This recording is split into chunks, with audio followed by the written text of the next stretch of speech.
Kaya nga po ang Biblia, para maunawaan mo, isa pa pong technique sa Biblia, para maunawaan mo po yung katotohanan, you never stay away from the context. Ano po ibig sabihin ng context? Ang katotohanan po ng bawat salita na yung binabasa ay naroon din sa paligid ng pinag-uusapan. Huwag ka pong lalabas. Sapagkat pag lumabas ka doon sa pinag-uusapan, that's not the truth. That's half-truth. Ano po yung halimbawa? Halimbawa, may isang tala sa Biblia nagsasabi, pag meron daw 2 o 3 nagkatipon, naroon ang Panginoon. Pero minsan, pinipick up yun na akala, pagka nag-Sunday service, 2 lang yung umaten. Sasabihin nung MC o nung pastor, pampalubag loob, huwag kang mag-alala. Huwag kayong malungkot, mga kapatid, kahit dadalawa tayo rito, narito ang Diyos. But that's not truth. Half-truth. Why? Dahil yung context po na tinutukoy doon, ang ibig sabihin ng Panginoon, if there is 2 or 3 in prayer, amen, not in Sunday service, God is in your midst. Hello? Isa pang nami-misquote. Ito, abuse na abuse. Yung siksik, liglig, pikpik, at umaapaw. We often use it and we often heard it saan po? Sa blessing. Pag nagbigay, babalik daw ng Diyos ng siksik, liglig. Hindi ba yung totoo? That's truth, but that's half-truth. Hindi po yun yung tunay na ibig sabihin, sapagkat pag binasa mo yung context ng talatang yun sa passage ng Book of Luke, ang tinutukoy po doon ay pagpapatawad, hindi pagbibigay ng pera. Amen? Pag nagbigay ka ng kapatawaran sa nagkasala sa iyo, amen? Amen? So it's not in the aspect of money, but in the aspect of forgiving. Okay, so dito po sa Mark chapter 11, ganon din. Sapagkat pansinin ninyo yung context, ang tanong ni Pedro sa verse 21, bakit po ito yung puno na iyong isinumpa at ngayon ay nalalanta? Tama po ba? Sabi niya, naalala ko na, Jesus, ito yung puno na sinumpa mo, ngayon lanta na. Right? Ano ang sagot ni Jesus? Di po ba? So, ang iniisip ko sa sagot ni Jesus dyan, oo. Kaya yan yung sinumpa ko, ngayon ay lanta na. Pero ang sagot ng Panginoon sa verse 21, weird. Sa verse 22. Weird. Bakit po naging weird? Kasi ang sabi ni Pedro, naalala ko na, ito yung isinumpa mong puno. Ang sagot ni Jesus have faith in God. Come on. Ang sabi ko, Panginoon, lasing ka ba? Bakit po lasing? Kasi di ba ang mga lasing pagkausap mo, ang labo mo pare. Lasing na lasing ka na. Ibig sabihin, iba yung tinatanong mo, iba yung sinasagot.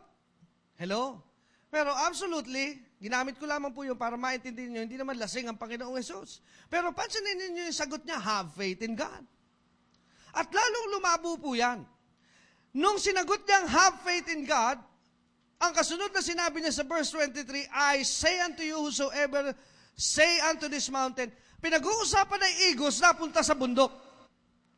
Sa bagay, ang sabi ko, ang igos ay pwedeng makita sa bundok. Pero palayo ng palayo. And I said to God, Lord, help me. Help me. Gusto ko pong matutunan ito at maunawaan. At ito na po pala yun. Pakinggan niyo pong mabuti. Ano po ang nangyari doon sa puno ng igos? Nalanta. Bakit? Kasi wala siyang bunga. At nung wala siyang bunga, kailangan ni Jesus, anong ginawa ni Jesus? Na isumpa siya. Here is a tendency. Ang puno po ng igos, we all know. Here's the revelation now. Yung puno ng igos represents you.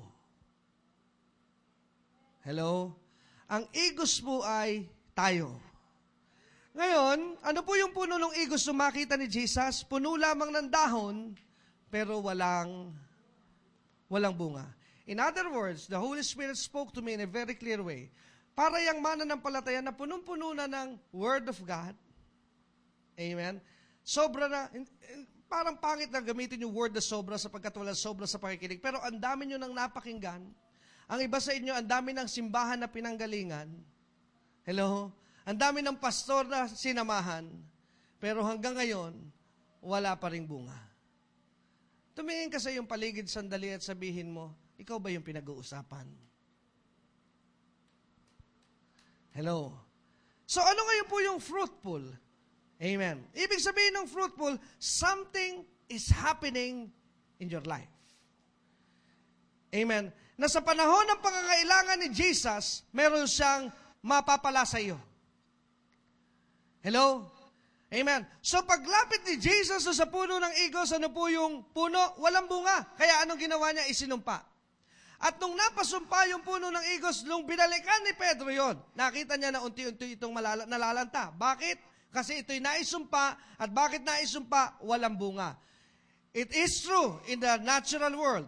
Pag ang isang mananampalataya ay hindi po nakakaranas ng karanasan sa Diyos, hindi nakaka-experience ng pagpapala, ito'y parang puno ng igos na unti-unting nalalanta. Bakit? Imagine, like kang umaattend na revival, like kang nakikinig sa radyo, umaattend ka dito tuwing linggo, basa ka ng Biblia, tapos yung sinabi ng Diyos na salita, hindi mo nararanasan. Kaya marami po ngayon mananampalataya, lalo na sa panahon ngayon, yung iba nagbabackslide na. Yung iba umaayaw na. Yung iba nanamlay nang magpatuloy. Bakit po? Kasi hindi nila nararanasan yung kanilang mga napapakinggan sa kanilang buhay. At ang kaaway, pinaglalaroan na sila. Bakit po? Dahil pinaglalaro ng kanilang isipan na hindi totoo ang sinasabi ng Diyos. Hello? Kaya pagka narinig mo, ang Diyos nagpapala, pero pamasahe mo pa uwi, wala kang pagpapala. Amen? Kaya nagtataka ka, nagtatanong ka, at pag nasa ganung kang kalagayan, pag mahina ka, at pahina-hina ka sa Diyos, unti-unti, nagsisimula po yan sa dumadalo ka na, pero hindi, nandito ka physically, but your mind is not with us. Hello? Nakaupo ka dyan, pero wala nang dating sa iyo ang iyong napapakinggan. At hanggang sa darating ang panahon, pag iniyaya ka, sa 1 linggo na lang. Hello? At darating ang panahon, una, paliban-liban muna, hanggang sa lumiban ang tuluyan. Hello? Bakit po? Dahil nasa proseso ka na ng pagkalanta. Hello? Kaya ano ang sabi ng Panginoon? Ginamit po niya yung puno ng igos to communicate a strong message to His disciples, and He is now communicating us the message. To us the message. Ano po yun? Sapagkat ang sabi ng sagot ni Jesus, have faith in God. Anong ibig sabihin, Panginoon, have faith in God? Manalig ka sa Diyos para hindi ka mapagaya sa igos na nalanta. Magtiwala ka sa Diyos para hindi ka mapagaya sa igos na nalanta. Kaya nung makita ko ito, sabi ko po sa inyo, this is personal, this is not for you, this is for me. Kung ayaw mong makatulad nila na naghirap, kung ayaw mo na makatulad nila na bumagsak, have faith in God.